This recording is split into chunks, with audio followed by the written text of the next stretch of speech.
Salamlayıram əziz tələbələr. Bugünkü dərsimiz məntiqdə əqli nəticə və onun növləri haqqında danışacağıq.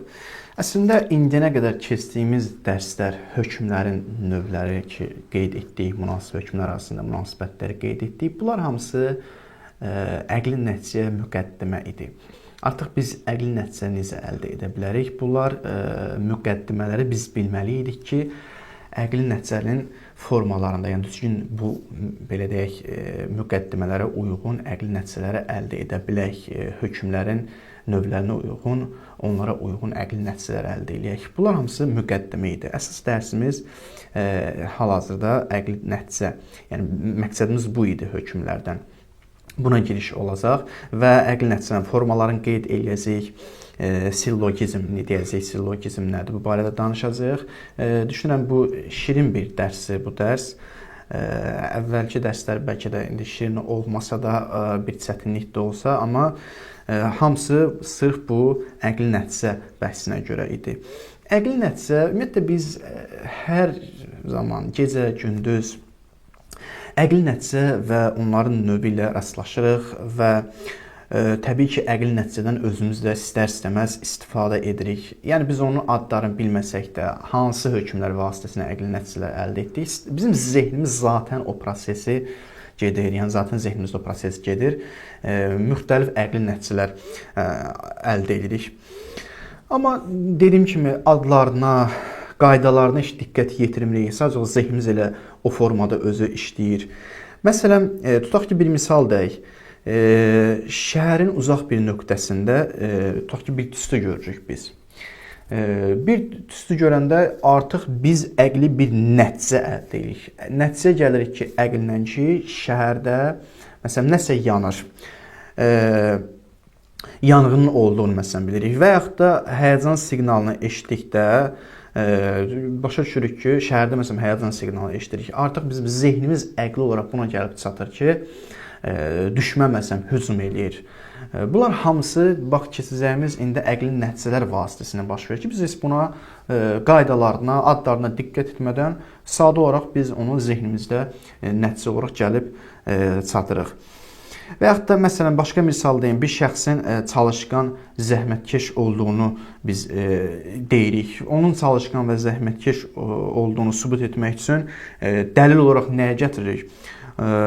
Deyirik ki, məsələn, onun qardaşında bir xüsusiyyət var. Qardaşı çalışqan, zəhmətkeşdir deyə bunun özü də zəhmətkeş və çalışqandır. Belə bir əqli nəticə gəlir. İşim yoxdur, səhvdir, doğrudan keçici onların hamısını. Bu əqli nəticə, mən demirəm burada təbii ki, bu gəldiyimiz hər bir əqli nəticə doğru hesab olunur. Məqsədim yəni bu deyil. Məqsədim budur ki, bunlar da əqli bir nəticə hesab olunur. Çünki dedik, əqli nəticə əslində o demək deyil, bütün əqli nəticə deyəndə hamısı doğru hesab olunacaq. İnsan müxtəlif yollarla əqli nəticə gəlir. Bəzisi səhv ola bilir, bəzisi doğru ola bilir. Bəzən müqəddimələr baxsan ki, surəti düzdür, amma maddəsi səhvdir, səhv bir. Surətə uyğun məsələn əqli nəticə doğrudur, amma maddəsinə uyğun doğru deyil. Və yaxud da müqəddimələrdə bəzi problem yaranır, əqli nəticə düzdür, müqəddimələr problem yaranmır, daha doğrusu əqli nəticə gəlirsə, amma bu yəqini əqli nəticə deyil, insanı yəqini çatdıran əqli nəticə deyil. Xülasə, yəni bu şeylər vasitəsilə gündəlik olaraq gecə-gündüz biz hər hansı bir əqli nəticəyə gəlib çatırıq. Bunlar təbii ki, bu qeyd etdiyimiz hansı formada əqli nəticəyə gəlirik? Məntiq gəlir bizim üçün bunların formalarını, əqli nəticələrin formalarını və qaydalarını bizə izah edir. Zehnimizdə baş verən o əqli nəticələri xaric edir, obyektiv, belə deyək, yəni bir elm kimi, məntiq elm bir elm kimi, bir yazı kimi bizə göstərir ki, qayda verir ki, bax bu qaydalardır, bu qaydalara düzgün riayət et ki, sənin gəldiyin əqli nəticə doğru əqli nəticələrə söykənsin, yəni ki, səhv əqli nəticələrə. Əqli nəticə, yəni ərəbcədə buna qiyas deyərlər, müqayisə. Təbii ki, indi qeyd eləyəcəyik burada qiyas tamamilə bizim başa düşdüyümüz o fiqhi qiyasdan söhbət getmir. Bunun hamısını qeyd eləyəcəyik. Əqli nəticə xülasə deyək, qiyas da deyirlər. Əqli nəticə geniş mənada belə tərif edirlər. Deyirlər ki, nədir əqli nəticə? Əqli nəticə zehnin bir neçə məlum hökmdən məhsul hökmə hərəkət edir. Yadınızdadırsa biz təfəkkür barəsində də keçmişdik. İnsan məhsul bir şeyə rastlaşır və o məhsul bir şey, məhsul bir məlumatı belə deyək, məhsul bir nəsnəni məlumat çevirmək üçün mütləq olaraq insanda müəyyən məlumatlar, məlum olan bilgilər var ki, o bilgilər elm vasitəsilə, o məhsul olan nəsnəni məlumat çevirir. Əqli nəticədə budur. Zehn bir neçə məlum hökmdən gəlir, məlum bəzi hökmlərə düzəliş eləyir. Məsələn, müqəddimələr qurur, bu məlum hökm və nə edir? Məhsul bir hökmə hərəkət edib o məhsul hökmü məlumat çevirir. Məsələn, tutaq ki, deyirik ki, bəzi canlı insandır və hər insan düşünəndir. Onda olacaq, demək, bəzi canlı düşünəndir. Müqəddimələr qurdu, hökmlər var. Bir neçə bizim üçün məlum hökmlər var. Biz məsələn bilmək istəyirik, fərz eləyək. Görürsən ki, bəzi canlı düşünəndir, yoxsa yox. Məsələn, tutaq ki, qaranlıq qalıb bizə. Əvvəl məlum hökmlərdən istifadə edirik zehnimizdə, müqəddimələr qururuq, sonra gəlib nəticə əldə edirik o müqəddimələr oxuyun. Deyirik ki, məsələn, bunu istəyirik, görürsən, bəzi canlı düşünəndir, yoxsa yox. Birinci gəlib nə edir? Deyirik ki, əvvəla, bəzi canlı insandır. Bunu biz bilirik. Bəzi canlı insan olmanı bilirik, məlumdur bizə. Və sonra gəlib deyirik ki, və hər bir insan, bütün insan düşünəndir və nəticədə bu olur ki, deməli, bəzi canlı düşünəndir. Bəli, bu müqəddimələrə uyğun bu nəticə gəlib çatdıq ki, demək, bəzi canlılar təbii ki, düşünən hesab olur. Nəyə əsasən? Bu müqəddimələrə əsasən. Və yaxud indi başqa bir məsələdə demək olar. İndi burada biz bir gəlib deyəcəyik. Əqli nəticədə 3 cür ola bilir. 3 formada insan zehnində əqli nəticələr əldə edə bilir. Bir budur ki, deduksiya vasitəsilə. Deduksiyanın özünə də qiyas da deyərlər. 2 budur ki, induksiya vasitəsilə. İstiqra deyərlər ərəbcə buna. 3 də budur ki, analogiya vasitəsilə. Analogiya da yəni təmsil. Təmsil bir növ belə deyək. Təmsil yəni təmsil etmək, oxşatmaq bu şeylə. Birinci gələk deduksiya. İstəyirəm birinci misalını deyim, misalını təhlil edək ondan sonra. Məsələn, deduksiya misal. Deyirik ki, insan canlıdır. Və sonra deyirik ki, hər bir canlı duyma qabiliyyətinə malikdir. Nəticə nədir? Nəticə budur ki, demək, insan duyma qabiliyyətinə malikdir. Necə insanın duyma qabiliyyətinə malik olmasına, yəni bu nəticə necə gəlib çatdıq? Məlum məsələdir ki, biz ümumi bir qanundan istifadə etdik. Belə deyək, ümumi bir şeylə, ümumi bir qanunla, ümumi bir hökmlə gəldik nədir? Xüsusi bir şeyin məsələn isbat etdik ki, duyma qabiliyyətinə malikdir. Yəni ümumidən xüsusiyə gələn bir şeydir bir növ. İnsan canlıdır, hər bir canlı duyma qabiliyyətinə malikdir. Burada nədir? Bu şəkildə olan əqli nəticə deduksiya adlanır. Yəni nə? Deduktiv əqli nəticənin mexanizmi bundan ibarət ki, zehn həmişə ümumi bir qaydadan onun bir və ya bir neçə predmetinə hərəkət edir. Ümumidən bir neçə predmetinə hərəkət edir. Və yaxud da ümumidən xüsusiyə hərəkət etməsidir. İnsan duyma qabiliyyətinə malikdir deyəndə biz deyirik ki, insan canlıdır. Birinci bunu gətirdik. İnsanın canlı olmasını qəbul edirik. Bəli, insan canlıdır. Bunu hamı bilir, bunu qəbul edirik. İsbat olunub bizim üçün. Və biz indi istəyirik deyək, görürsən, insan duyma qabiliyyətinə malikdir. Gəlib, biz ümumi bir qəbul etdiyimiz qanun vasitəsilə hərəkət etməliyik və isbat etməliyik, əqli nəticə gəlməliyik ki, insan duyma qabiliyyətinə malikdir, yoxsa yox. O da nədir? O da bizim ümumi qəbul etdiyimiz bir qanun budur ki, hər bir canlı duyma qabiliyyətinə təbii ki, malikdir. Və insan da canlıdan hesab olunursa, deməli, insan da duyma qabiliyyətinə malikdir.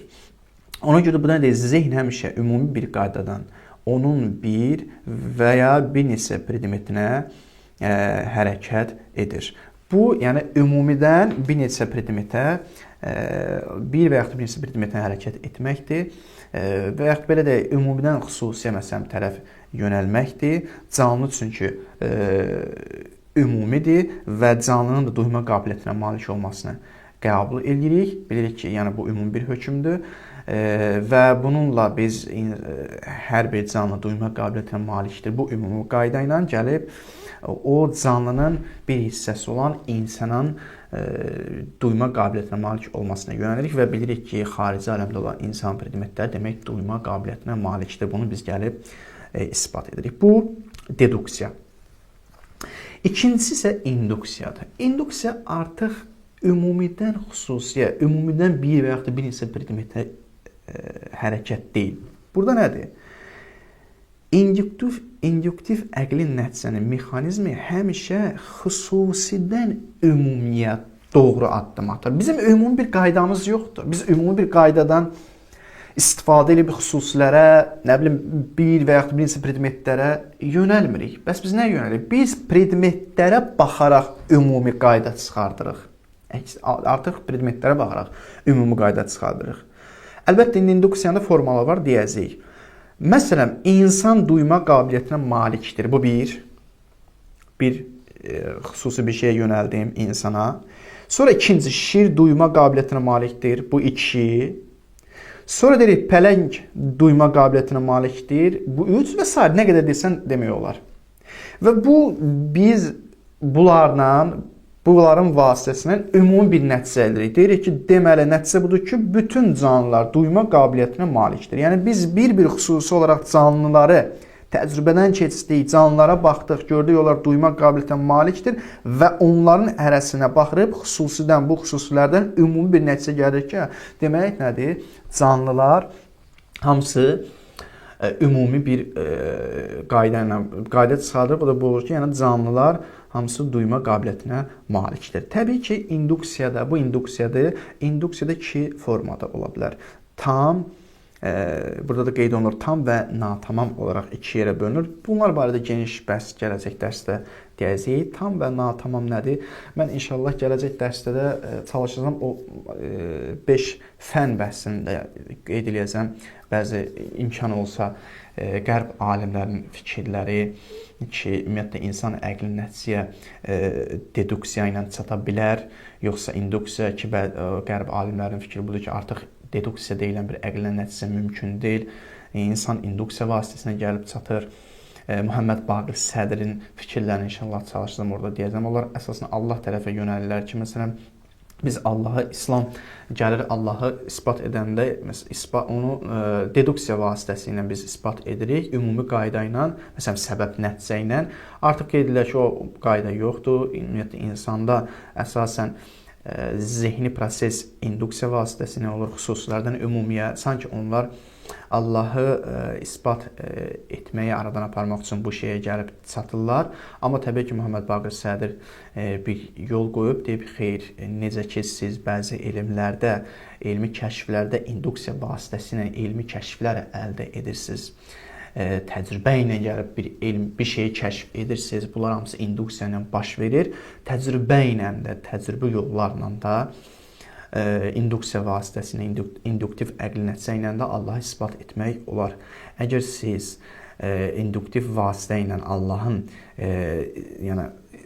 varlığını inkar etsəniz, onda gərək siz elmi kəşflərinizi də inkar edəsiniz. Çünki siz də bu yolla, bu zehni nəticə ilə gəlib çatmısınız. Bunu inşallah gələcək dərsdə izah eləyəcək, geniş danışacaq, vaxt ayıracam, çalışacağım, ona vaxt ayıracam. Bəli, buna gəlib çatdıq ki, tam və natamam induksiya iki yerə bölünür. Tam induksiya odur ki, xarici aləmdə bütün predmetləri mülahizə olunaraq, xüsusi olaraq bütün predmetləri xüsusi mülahizə olunur və ümumi bir nəticə əldə olunur. Hamısı, məsələn. Yəni, başqa predmetləri qalmır. Bütün predmetləri bunların hamısı mülahizə olunur. Misal üçün, elə bir məhfumdur ki, onların xarici aləmdə 5 dənə məsələn predmeti var və o 5 dənə predmetləri mülahizə olunur ki, bir xüsusiyyətə malikdir. Artıq bu 5 dənədən başqa bir 6-cı predmet yoxdur deyə, bu 5 dənədən biz tam olaraq bir induksiya əqli nəticə ilə, induktiv əqli nəticə ilə buna çatırıq ki, deməli, filan predmetlərdə, filan şeydə ümumi olaraq, məsələn, əqli olaraq bir xüsusiyyət var. Nəyə görə? Çünki hamısını biz təcrübədən keçdik. Məsələn, fərz edək, təbii ki, bu bir misalda bunu fərz eləyək. Fərz edək ki, xarici aləmdə, məsələn, yenə deyirəm, bu bir fərzdir. Xarici aləmdə hər hansı bir heyvandır. Az tapılan, məsələn, bir heyvandır. 5 dənə bunun təbii ki, predmeti var və biz bilirik ki, bunun 5 dənə predmeti var, başqa bir predmetdə olmayacaq və yaxud da yoxdur. Biz təcrübə edirik və görürük ki, bu, məsələn, heyvanlar duyma qabiliyyətinə malikdirlər. Və deyirik ki, məsələn, bu heyvan duyma qabiliyyətinə malikdir. Bu da eyni heyvanlar, məsələn, görürük, hamısı duyma qabiliyyətinə malikdir. Məsələn, bu tutaq ki, X adlı bir heyvandır və ümumi olaraq gəlib deyirik ki, X adlı bir heyvan duyma qabiliyyətinə malikdir. Nəyə əsasən? Çünki onun predmetdən hamısını biz təhlil etdik və bir qaydaya gəlib tam olan bir induktiv dəlil vasitəsilə buna çatdıq, ümumi bir qayda çıxartdıq. Bir də var ki, biz bütün predmetləri təhlil edə bilmirik. Əlimizə çatmır bütün predmetləri. Məsələn, nə qədər heyvanlar var, çoxlu heyvanlar var. Biz bütün heyvanların hamısını təbii olaraq təcrübədən keçirməmişik ki, görürsən, onların hamısı duyma qabiliyyətinə malikdir. Xeyr, biz əksərin təcrübədən keçirib bu nəticəyə gəlib çatırıq ki, onda bunlara əsasən hamısı gəlib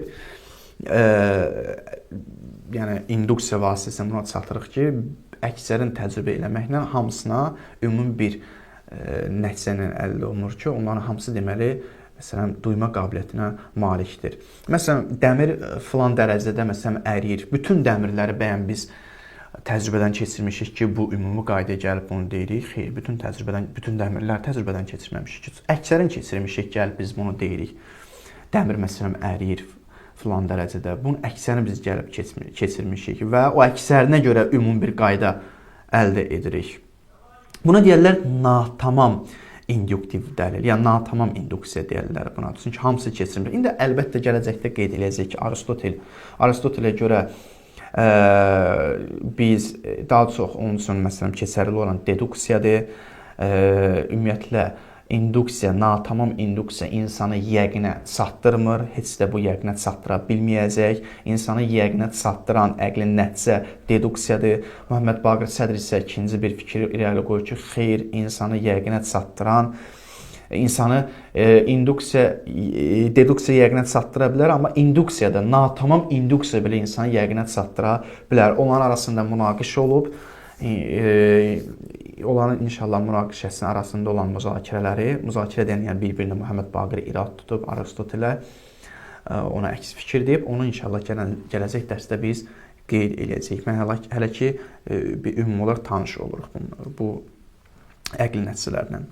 Bu da belə.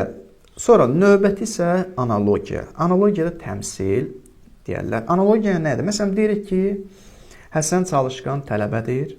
Hüseyn onun qardaşıdır. Nəticə budur ki, Hüseyn də çalışqan tələbədir. Sual, Hüseynin çalışqan tələbə olmasını bu əqli nəticə necə çatdın? Təmsil yolundan, yəni analogiya ilə, oxşatma ilə. Analogiya ilə oxşatma, təmsil etmə. Niyə gəlib biz dedik ki, Hüseyn çalışqan tələbədir? Dedik ki, çünki Hüseyn, daha doğrusu Həsən çalışqan tələbədir. Hüseyn onun qardaşıdır, Hüseyn çalışqan tələbədir. Bəli, Hüseyn niyə çalışqan tələbədir? Bu əqli nəticəyə necə gəlib çatdıq? Çünki dedik ki, Həsən çalışqan tələbədir, Hüseyn də onun qardaşıdır. Qardaşı olduğuna görə, o çalışqan olduğuna görə bu da çalışqandır. Bu təmsil, bu heç bir deduksiya, bu heç bir induksiya, bu oxşatma, bu sadəcə bənzətmə bir vasitəsilə, fərdi bənzətməklə və xüsusiyə bənzətməklə oldu. Burada biz xüsusidən ümumi bir nəticə əldə etmədik. Burada nə bilim, ümumidən gəlib xüsusiyə predmetlərə biz tərəf hərəkət etmədik. Biz burada nə edik? Sadəcə fərddən fərdə hərəkət edib əqli nəticə əldə etdik. Və yaxud da xüsusidən xüsusiyə hərəkət edib əqli nəticə əldə etdik. Ona görə tərifində nə deyirlər? Qeyd edirlər ki, analoji əql nəticəsinin mexanizmi fərdidən fərdiyə, xüsusidən digər xüsusiyə doğru olan hərəkəti hesab olunur. Dostlar, bunu qeyd edək ki, bu da analogiya idi, qeyd edək ki, insanı yəqinə çatan, tam 100% əqli nəticə verən həmin bu əqli nəticənin hansı formaları təbii ki, deduksiyadır. Qeyd olunur ki, deduksiya insanı əqli nəticə gətirib çatdırır. Necə əqli nəticə? Yəni yəqini əqli nəticə çatdırır. Yəqini olaraq isbat edir insana. İnsan bundan qaça bilməz. Artıq məsələn burada deyəndə insan duyma qabiliyyətinə malikdir. Bu yəqinidir. %100 bilirik ki, insan duyma qabiliyyətinə malikdir. Niyə? Çünki bizim ümumi qəbul etdiyimiz bir qanun var.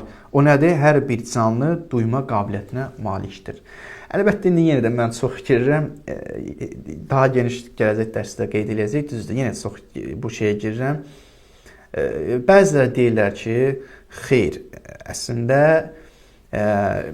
insan Muhammed Baqir Sədri kimi məsələn deduksiya ilə də belə əqli nəticədə gəlsə, insan zaten o deduktiv dəlillərin içərisində, deduktiv hökmlərin içərisində induktiv hökmlər yatır. Yəni nə? Yəni deyəndə insan canlıdır, hər bir canlı duyma qabiliyyətinə malikdir, insan duyma qabiliyyətinə malikdir. Bir dayan. Sən ki burada ümumi qaydanı gətirdin, ha, hər bir canlı duyma qabiliyyətinə malikdir. Sən bu ümumi qabiliyyəti, ümumi bir qanunu necə əldə etdin ki və ümumi bir qanun kimi onu qəbul etdin ki, hər bir canlı duyma qabiliyyətinə malikdir. Bununla da əqli nəticə gəlib çatdın.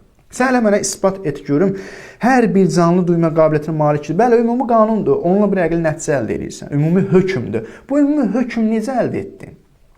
Təbii olaraq sənin bu ümumi hökmünü əldə etməyin özü belə induktiv əqli nəticə ilə əldə etdin. Yəni, hər bir canlının duyma qabiliyyətinə malik olmasını necə təcrübə elədin sən? Birdən-birə sənə gəlmədi ki o. Birdən-birə sənin zehində olmadı ki, o hökm birdən-birə sən qəbul etmədin, ispat olmadı ki, necə oldu? Sən də istər-istəməz ümumi qanuna gəlib çatmağın o induktiv əqli nəticənin vasitəsinə oldu. Sən bir-bir baxdın, canlılara baxdın ki, bu canlı bu canlı duyma qabiliyyətinə malikdir. Sonra baxdın ki, bu canlı da duyma qabiliyyətinə malikdir. Sonra buna baxdın, sonra ona baxdın, bir və sən buradan xüsusidən ümumi bir qanuna yenə yönəldin də. Xüsusidən ümumi bir ümumiyə hərəkət oldu və sonradan o sənin üçün deduksiya oldu. Əslində, deduksiyanın içərisində gizli bir induktiv əqli nəticə yatır. Məsələn, belə bir irad da edirlər. Ona görə də deyirlər ki, xeyr, hər bir zaman induktiv dəlillərlə insan əqli nəticə çata bilir və induktiv dəlil də insan üçün yəqini ola bilir. Belə məsələn, gəlib izah edirlər. Və ona görə də biz burada təkcə deduktiv dəlili, deduksiyanı yəqini bilməyimiz bu doğru olmaz. Bunların nəzərinə əsasən, onlar dediyimiz kimi, onlar deyirlər ki, induksiyada yəqinidir. Çünki onun içərisində, deduksiyanın içərisində induksiyada yatır. İnduktiv əqli nəticədə yatır. Əlbəttə, yenə deyirəm, bu Muhammed Baqir Sədrin onun nəzəriyyəsidir. O, məsələn, belə. Başqalar da təbii ki, var. İndi məşhur, məsələn, olan Muhammed Baqir Sədrin fikridir. Amma məsələn, dediyimiz kimi, Aristotel kimi bir insan xeyr, o deyir ki, belə bir şey yoxdur, belə deyil. Yəni, əslində, deduksiya insanı yəqinə çatdırır, induksiya insanı yəqinə çatdırmır və bundan əlavə analogiyada insanı heç bir zaman yəqinə çatdırmaz. Deduksiyada sadəcə olaraq, daha doğrusu induksiyada sadəcə olaraq zənn var. Bu zənn əsasındadır. Burada zənn ola bilər. Yəni, məsələn, bütün canlılar duyma qabiliyyətinə malikdir. Bu bir zənndir. İnsanı zənnə qapadır. Yəni, insan yəqinə çatmır. Çünki sən bir-birlərini hamısını təcrübə eləməmsən ki, təcrübədən keçirməmsən ki, əksərin təcrübədən keçirmirsən. Ola bilər ki, biri, məsələn, duyma qabiliyyətinə malik olmasın. Amma deduksiya nədir? Deduksiya yox. Deduksiya ümumi qəbul etdiyimiz bir qanundur ki, biz artıq orada ümumi olaraq hamısına şamil edirik. Analogiyada təbii ki, analogiyada orada da heç bir yəqin yoxdur. Analogiyanın da nəticəsi zənnidir. Çünki Hüseyn də çalışqan tələbədir. Sən o Hüseynin çalışqan tələbə olmasını, Həsənin qardaşını olmasına görə deyirsənsə, Hüseyn Həsənin qardaşıdır deyə, daha doğrusu Həsən çalışqan tələbədir. Həsən çalışqan tələbədir. Hüseyn onun qardaşıdır. Hüseyn də çalışqan tələbədir. Sən Hüseynin çalışqan tələbə olmasına nəyə əsasən dedin? Çünki Həsən çalışqan tələbədir və Hüseyn də Həsənin qardaşıdır. Bu zənnidir. Yəni, belə deyil ki, həmişə belədir. Ola bilsin ki, bəli, Hüseyn Həsənin qardaşıdır. Həsən çalışqandır, amma Hüseyn çalışqandır. Kim deyir ki, Kimsə qardaş olanda, birisi çalışqan olanda, birisində bir xüsusiyyət olanda, bunda da həmişə o xüsusiyyət olmalı. Bunu kim deyir? Bu zənnidir. Bəli, zənn də ola bilər. Nəyəsə bir zənnə söykənərək deyə bilər, amma yəqinə çatdırmır bu insanı. Bəli, yenə deyirəm, məsələnin bunları hamısını geniş olaraq təfərrüatı gələn dərslərdə geniş aydın olacaq. Bu da belə dostlar. Növbəti bir məsələ sillogizmə gəldik. Sillogizm barəsində danışacaq. Sillogizm nədir?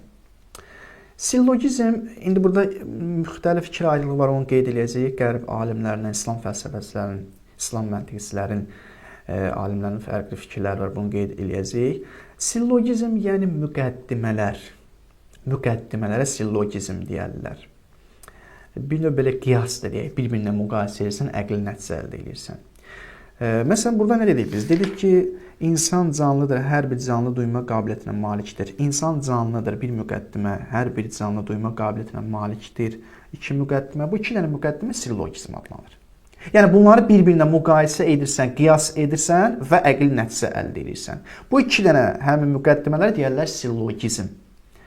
Amma nəticənin özünə sillogizm deməzlər, insan duyma qabiliyyətinə malikdir. Bu nəticədir. Bu, iki dənə hökmdən müqayisə olaraq, iki hökm arasında müqayisə olundu və o müqayisədən bu nəticə əldə olundu. Həmin o müqayisələrə, müqayisə olunan hökmlərə sillogizm deyərlər. Məsələn, deyirik ki, misal da bayaq dedim, bir dənə də məsələn, başqa bir misal da deyə bilərik. A, B-dir. B, C-dir. Dediyimiz zaman əqlin qaçılmaz şəkildə üçüncü hökm olacaq. Bu iki dənə hökmdən üçüncü bir hökm müqayisə olunur, üçüncü bir hökm çıxardır. A, B-dir. B, C-dir. Deməli nə? A, C-dir. Əql gəlib bunu bizə deyəcək. Əqlimiz bunu qəbul edir. Yəni, burada iki məlum hökm var bizim. A-nın B olmasını bilirik. B-nin də C olmasını bilirik. Bu iki məlum hökmdən artıq bir əqli nəticə edirik.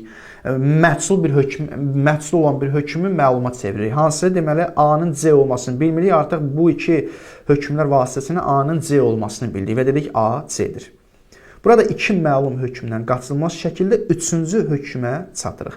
Buna görə məntiqçilər sillogizmi belə tərif edirlər. Deyirlər ki, sillogizm elə hökmlər məcmusuna, birinci hökm, ikinci hökm birləşir, məcmua olunur. Deyilir ki, zehin onları qəbul etməklə qaçılmaz şəkildə nəticəni qəbul etməyə məcbur olur. Sən bu müqəddimələrə əsasən məcbursan ki, bu nəticəni qəbul edəsən. Başqa sənə qaçılmaz bir variantın yoxdur.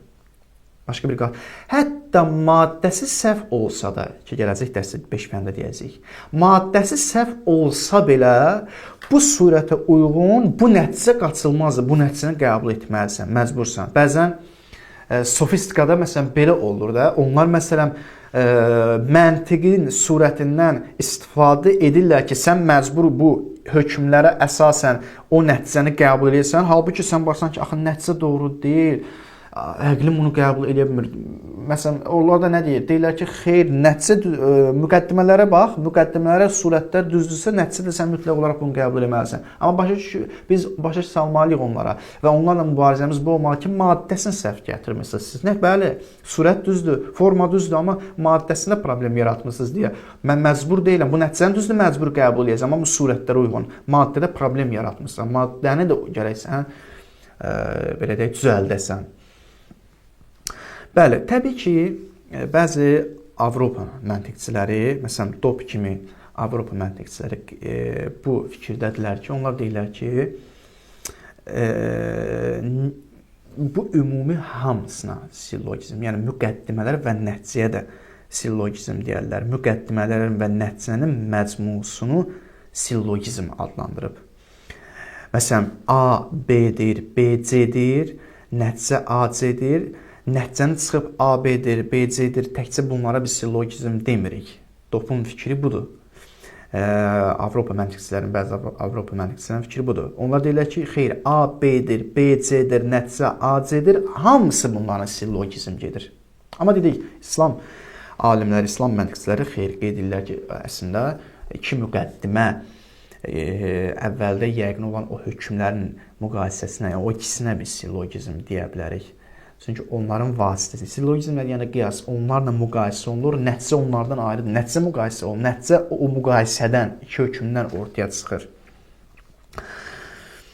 Bəli, burada bir məsələ var, istəyirəm bunu mən buradan oxuyum, mətn olaraq oxuyum, qeyd edeyim. Qeyd olunur ki, yuxarıda qeyd edildiyi kimi zehnin ümumidən xüsusiyə olan hərəkəti deduksiya adlanır. Dedik, bu deduksiyadır. Deduksiya zamanı zehində 2 və ya daha çox müqəddimə nəzərdə tutulur. Ola bilsin, təkcə 2 olmasın, 3 olsun, 4 olsun, fərq eləmir və onlardan nəticə alınır.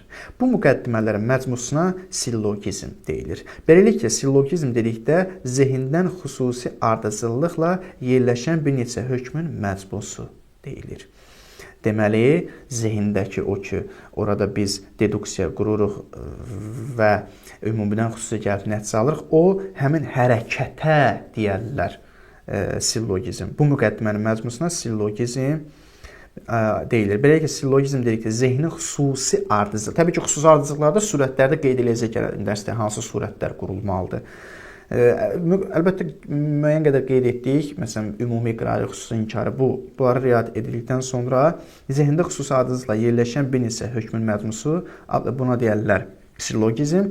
Deduksiya dedikdə isə zehnin həmin hökmlərdən nəticə olan hərəkətə nəzərdə tutulur. Artıq bu nəticə, deduksiyanın özü ki, sən gəldin, bu məsələn, bir dənə misal deyim burada. Məsələn, biz burada nə dedik? İnsan canlıdır, hər bir canlı duyma qabiliyyətinə malikdir. Nəticə, insan duyma qabiliyyətinə malikdir. İnsan canlıdır, xüsusi bir ardıcılığa riayət olunur. Birinci bu gəlir, sonra hər bir canlı duyma qabiliyyətinə malikdir. Sonra bu gəlir. Artıq burada zehn hərəkət edir bunların vasitəsindən ki, nəticə əldə etsin. Bu xüsusi ardıcılıqla zehnin bir nəticə çıxartmağa yönələn bu hökmləri deyirlər sillogizm, amma nəticənin özü insan duyma qabiliyyətinə malikdir. Nəticənin özünə deyirlər deduksiya. Niyə? Çünki deduktiv bir nəticədir bu, ümumidən xüsusiyə gələn, ümumidən bir və ya bir neçə predmetə yönələn əqli nəticədir bu. Bir neçə hökmün məcmusu, deduksiya dedikdə isə zehnin həmin hökmlərdən nəticəyə olan hərəkəti nəzərdə tutulur. Deduksiya nədir? Dedikdə zehnin həmin hökmlərdən nəticəyə olan hərəkəti nəzərdə tutulur. Yəni, belə deyək, bir daha deyirəm, sillogizm zehnin xüsusi ardıcılıqla yerləşən bir neçə hökmün məcmusudur, 1, 2 məsələn. Amma deduksiya artıq deyəndə həmin o nəticə, yəni həmin o ardıcılıqla qurulan hökmlərdən nəticəyə olan hərəkətinə, o ki, gəlib o hökmlərdən sən artıq hərəkət edib nəticə gəldin, o deduksiyadır. Bayaq ola bilsin, səhv anlaşılsın, sırf o nəticənin özünə deduksiya demirlər. O hərəkətin özünə, o hərəkətdən, müqəddimələrdən gəlib o nəticə çatmaq, o hərəkət ki var, o hərəkətin özünə deduksiya deyirlər. Amma sırf o ardıcılığın özünə təkcə hərəkət yox, ardıcılığın özünə deyirlər sillogizm. Dostlar, bir bunu qeyd eləyək, faydalı bilirəm bunu deyim. Bəzən biz fiqh elmində görürük ki, qiyas deyilən bir şey var. Məsələn, fiqh elmində deyirlər ki, qiyas edib, eşitmişsiniz bunu, qiyas edib bir fiqhi hökmü əldə etmək haramdır, düzgün deyil. Düzgün bir hökmə gəlib çata bilmərik biz. Bu qiyas ki, biz dedik ki, deduksiyanın özünə də qiyas deyilir. Ərəbcə məsələn ona qiyas deyirlər. Bu qiyas deyəndə həmin bu deduksiya keçdiyimiz qiyas deyil. Məntiqin qiyası həmin o deduksiyadır. Yəni nə? Yəni ümumidən xüsusiyə bir və bir neçə predmetə hərəkəti. Ancaq fiqhin qiyası deyəndə o məntiqin o deduksiyası qiyası nəzərdə tutulmur. Bəs nə nəzərdə tutulur? Təmsil. Yəni analogiyası nəzərdə tutulur. Biz fiqhdə deyəndə qiyas haramdır. Yəni fiqhdə məntiqdə olan analogiya, onunla gəlib o əqli nəticənin şəri hökm ortaya çıxartmaq haramdır. Nəinki deduksiya ilə, nəinki o məntiqin qiyası ilə. Xeyr, deduksiya ilə haram. Zaten deduksiya dedik ki, yəqinə çatdırır insanı. Biz deduksiyadan, o qiyasdan, məntiqin qiyasından istifadə edib şəri hökm əldə edə bilərik. Biz məntiqdə qiyas deyəndə həmin o analogiya nəzərdə tutulur. Analogiya ilə biz gəlib şəri hökm əldə edə bilmərik. Niyə? Çünki dedik axı analogiya zənnidir. Sən zənni olan bir şeyin necə şəri hökm əldə edə bilərsən? Hökm verə bilərsən. Budur. Bu əslində nəzərdə tutulur. İndi analogiyanın da misalları geniş izah olunacaq. Bu inşallah gələcək dərsdə bu daha geniş biz danışacağıq. Mən istəmirəm indi bunu qeyd edeyim. O gələcək dərsdə analogiya hansı formalarda olur, bunları biz deyəcəyik. Bu da belə dostlar. İndi isə gəldik sillogizmin növlərinə. Sillogizm də bir neçə növlərdən ibarətdir. Birincisi budur ki, orta terminli sillogizm. Qiyas-ı iqtirani deyərlər buna. Qiyas-ı iqtirani. Ərəbcə budur. Və ikincisi də budur ki, istisnai sillogizm. Orta terminli sillogizm nədir? Orta terminli sillogizm budur ki, nəticə birinci və ikinci müqəddimələrdə pərakəndə şəkildə olmalıdır. Hamısı pərakəndə şəkildə olur. Məsələn, biz deyəndə ki, A B-dir, B C-dir. Biz bunu deyəndə, nəticədə nə olacaq? A C-dir deyəndə, fikir verin. Nəticə A C-dir. A ilə C birinci və ikinci müqəddimələrdə pərakəndədir. Yəni, ikisi də eyni müqəddimələrdə deyil. A C-dir, A birinci müqəddimədədir, A B-dir. C isə ikinci müqəddimədədir, B C-dir. Və yaxud indi başqa misalda deyə bilərik. Deyirik ki, məsələn, tutaq ki, bəzi canlı insandır, hər insan düşünəndir və deyirik ki, bəzi canlı düşünəndir. Canlı düşünən bu nəticə ki var, canlı və düşünən bu nəticələr birinci və ikinci müqəddimədə pərakəndədir. Yəni, canlı birinci müqəddimədədir, bəzi canlı insandır. Düşünən isə ikinci müqəddimədədir. Yəni, hər insan düşünəndir. Yəni, nəticə hər iki müqəddimədə eyni yerdə gəlmir. Fərqli. Biri, məsələn, birinci müqəddimədə, biri də ikinci müqəddimədə gəlir. Buna deyirlər orta terminli sillogizm. Bu, orta terminli sillogizm adlanır. Ancaq istisnai sillogizmdə isə nədir? İstisnai sillogizm təbii ki, iki cür ola bilir. İki növ istisnai sillogizm var. Nədir? Ya nəticənin özü, yaxud da nəticənin ziddi, ikinci, bütünlüklə sillogizmin müqəddimələrindən birində yerləşir. Artıq bu da pərakəndə deyil. Ya nəticənin özü bütünlüklə müqəddimələrin birində yerləşir, elə özü müqəddimələrin birində, özü bir yerdə, pərakəndə yox, yerləşir. Ya da ki, nəticənin özü yox, sadəcə o nəticənin ziddi, nəticənin ziddi bütünlüklə iki müqəddimələrindən birində yerləşir, pərakəndə şəklində yox. Məsələn, deyirik ki, əgər 4 ədədi cütdürsə, 2-yə bölünər. Bu birinci müqəddimə. Sonra deyirik ki, 4 ədədi cütdür, bu ikinci müqəddimə. Nəticədə nə deyirik? Deməli, 4 2-yə bölünür. Diqqət edin, 4 2-yə bölünür, 4 2-yə bölünür. Həmin bu 4 2-yə bölünür, özü bütünlüklə, özü ziddi yox, bütünlüklə müqəddimələrin birində idi. Hansı? O da birinci müqəddimədə. Nə? Əgər 4 ədədi cütdürsə 2-yə bölünür. Deməli, 4 ədədi 2-yə bölünür. Həmin əgər 4 ədədi cütdürsə 2-yə bölünür dədir. Yəni, birinci müqəddimədədir. 2-yə bölünür, 4 ədədi 2-yə bölünür. Özü ilə bu nəticə birinci müqəddimədədir.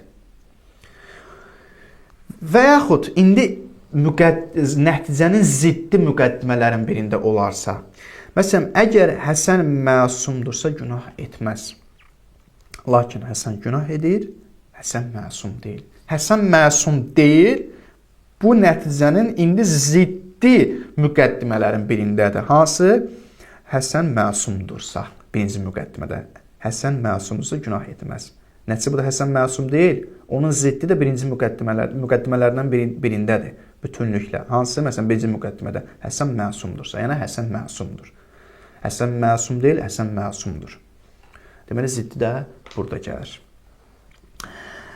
Təbii ki, sillogizmin növləri Bu da oldu istisnai sillogizm. Sillogizm növləri və onların bir-biri ilə olan fərqləri ilə ümumi şəkildə yenə gələcək dərsdə inşallah, daha doğrusu ümumi şəkildə tanış olduq burada. Ümumidir bu. Ümumi olaraq. Amma gələn dərslərdə bu iki növ sillogizmin təfərrüatı ilə araşdıracağıq bunları. Deməli dostlar, qeyd edək ümumi olaraq. Əqli nəticə 3 formada ola bilir. Deduksiya 2. Ümumidən bir predmetə və ya bir neçə predmetə hərəkətdir. Zehnin ümumidən bir predmet və ya bir neçə predmet hərəkətidir. İnduksiya dedik ki, xüsusilərdən ümumi bir nəticə çıxartmaqdır, ümumiyə yönəlməkdir. Və bu da özü iki yerə bölünür, tam və natamam, bunları qeyd etdik. 3. Analogiya. Analogiya isə bu idi ki, nə xüsusidən ümumiyə, nə ümumidən xüsusiyə, sadəcə fərddən fərdə yönəlir, nəticə çıxardır və yaxud da xüsusidən xüsusiyə yönəlir, nəticə çıxardır. Və indi burada fərqli fikirlər dedik, deduksiyanın içərisində əslində induksiya yatır və dedik ki, Aristotelinə görə, Aristotelin nəzərinə görə onu deduksiya yəqinidir, amma digər ikisi induksiya analogiya yəqin deyil. Amma Muhammed Baqir dedi ki, xeyr, induksiya da yəqinidir, hətta natamam olsa belə yəqinidir və qeyd etdi ki, deduksiyanın içərisində əslində induksiya yatır. Və bir məsələni də qeyd edək. Aristotelin məsələn fikrinə görə ümumiyyətlə əsas əksər demək olar məntiqçilərin fikrinə görə ki, qeyd olunur ki, təkcə deduksiya insana yəqini əqli nəticəyə çatdırır, digərləri çatdırmır. Onlar qeyd edirlər ki, əslində induksiya və analogiya doğrudan da insanı əqli nəticəyə çatdırmır, yəqin olaraq zənni çatdırır. Amma əgər induksiyanın və analogiyanın içərisində belə deyək, bir qismən işarə etdik, onların səbəbi kəşf olunsa, səbəbi kəşf olunduqda onda yəqini sayılacaq. Yəni, yəqinə əsaslanacaq. Tutaq ki, onlar həqiqətdə deduksiya əsaslanır bu elə olsa, səbəbi kəşf olunsa. Necə ki, bayaq elə dediyimiz kimi, deduksiya yəqinidir. Daha doğrusu başqa bir misal idi. Məsələn, tutaq ki, induksiya gələk ki, bir biz xüsusi olaraq gəldik, təcrübədən keçdik və ümumi bir nəticə əldə etdik. Dedik ki, zənnidir. Amma bəzi məntiqçilər deyirlər ki, əgər o induksiyanın özü, onun səbəbi kəşf olunsa, ümumi bir səbəb olsa ki, o ümumi səbəb hər bir şeyə, o xüsusilərin hamısına aiddir, onda artıq o yəqin olacaq. Təbii ki, o da artıq çevriləcək induksiya. Məsələn, burada deyəndə insan duyma qabiliyyətinə malikdir, şir duyma qabiliyyətinə malikdir, pələng duyma qabiliyyətinə malikdir, nəticə, bütün canlılar duyma qabiliyyətinə malikdir. Biz deyirik ki, düzdür, bu induksiyadır. Zahirən zəndir. Amma bunların hamısı, bunların bir səbəbi var. O səbəb kəşf olunaraq biz sadəcə təcrübə edib ümumi bir nəticə çıxardıq. Nədir? Səbəb budur ki, hamısının canlı olmasıdır. Artıq canlı olmasına görə duyma qabiliyyətinə malikdirsə, elə bunun özü əslində gəlib qayıdır induksiya. Yəni, bəzən, daha doğrusu deduksiya qayıdır. Bəzən induksiya, deduksiya qayıdır. Səbəbi kəşf olunsa, səbəbi bilinsə ki, hamısına aid ola bilir, xüsusilərin hamısına aid ola bilir, onda bu induksiya, deduksiya kimi, deduksiya sayılacaq ki, burada da qeyd olur, ha belə natamam induksiyadakı və elə analogiyada elədir. Analogiyadakı hökm səbəbi kəşf etmək əsasında bir ümumi səbəbi kəşf olunduqda onda yəqini sayılır. Çünki bu halda onlar həqiqətdə deduksiyaya əsaslanır. Məsələn, təvəratı indi gələcək dərsdə daha geniş açıqlayacaq. Mən istəmirəm bundan artıq uzadım. Çünki növbəti dərsdə daha da geniş bunu keçəcəyik. Sonra gəldik sillogizmi dedik, sillogizmi tərif etdik, sillogizm nədir? Sonra gəldik sillogizm, orta termini sillogizm, istisnai sillogizmi böldük və bununla da dərsimizi yekunlaşdırdıq. Gələn dərsdə inşallah başqa bir dərsə keçid edəcəyik. Ümid edirəm, bu maraqlı bir dərs oldu. Şəxsən mənim özüm üçün maraqlıdır.